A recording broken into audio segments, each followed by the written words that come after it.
The rain fell softly over the slick streets of Seattle, the street lamps casting golden halos in the mist. A battered station wagon rolled slowly down a hill. Inside sat a skinny boy with a long face and piercing blue eyes, staring out the window in deep thought. His name was William Henry Gates. The world would one day know him as Bill Gates. But in 1973, he was just a stubborn, restless high school kid with dreams far too big for his small world. His father, a tall, commanding lawyer, often said, "Son, study law, a stable profession." But for Bill, stability didn't mean safety, it meant chains. He wanted freedom. First turning point, the scent of the computer room.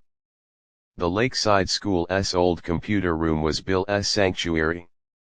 The machines clattered loudly, the smell of punched cards filling the air with the strange blend of paper and metal.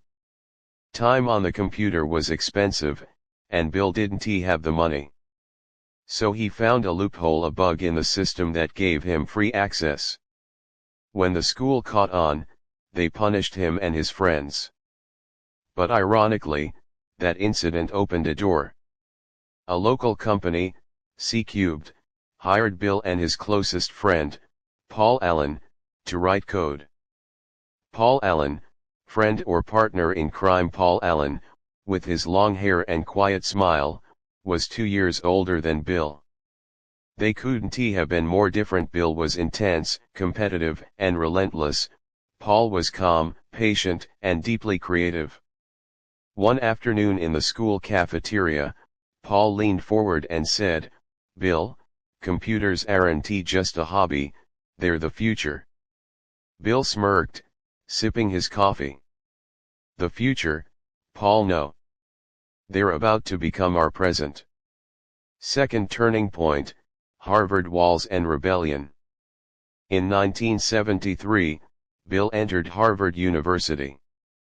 His dorm room was cluttered with books, magazines, and stacks of punched cards. He spent more hours in the computer lab than in lectures. Then one day, Paul walked in with a magazine. On the cover was the Altair 8800, a small, affordable computer for everyday people. This was their dream's first building block. Without hesitation, Bill picked up the phone and called the company. "We have software ready for your computer." It was a complete lie. They had nothing. For the next 8 weeks, Bill and Paul worked day and night, barely eating, barely sleeping. And in the end they had created a program that would change history. Microsoft, from garage to empire. In 1975, Bill dropped out of Harvard. His parents were stunned, his friends confused, but Bill was certain of his path. In a tiny office in Albuquerque, 2 young men founded Microsoft. The early days were brutal. Bill worked 12 to 16 hours a day, pushing his team to perfection. Mistakes were not tolerated. Many nights, he rewrote code himself. He knew that without flawless quality, they would never conquer the tech world. Third turning point, a win bigger than money. In 1980, IBM approached Microsoft for an operating system. The problem, they didn't have one. Bill acted fast. He bought a simple system from a small company, improved it, and presented it to IBM as MS-DOS.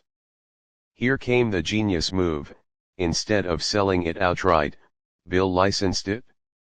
That decision turned Microsoft into a global tech giant. The price of success. Bill became a billionaire. But it wasn't without cost. Friendships faded, relationships strained. One snowy night, staring out the office window, Bill said quietly to Paul, "We built all this, but have you ever wondered what we gave up to get it?" Paul smiled faintly. "Bill, every war has its price. At least, we won ours." Unexpected twist, from wealth to service. By the late 1990s, Microsoft faced antitrust lawsuits. The media began painting Bill as a ruthless tech emperor. It was a turning point not for the company, but for the man. Bill began giving away billions through the Bill and Melinda Gates Foundation. From small villages in Africa to struggling schools in America, he poured time, money, and effort into solving real problems: disease, poverty, and education. Final scene, true success defined. 1 year later, in a rural African village, Bill sat in a dusty classroom surrounded by children. They laughed freely, their faces glowing with joy. A little girl looked up at him and said, in broken English, "Thank you, Mr. Bill, you give us freedom."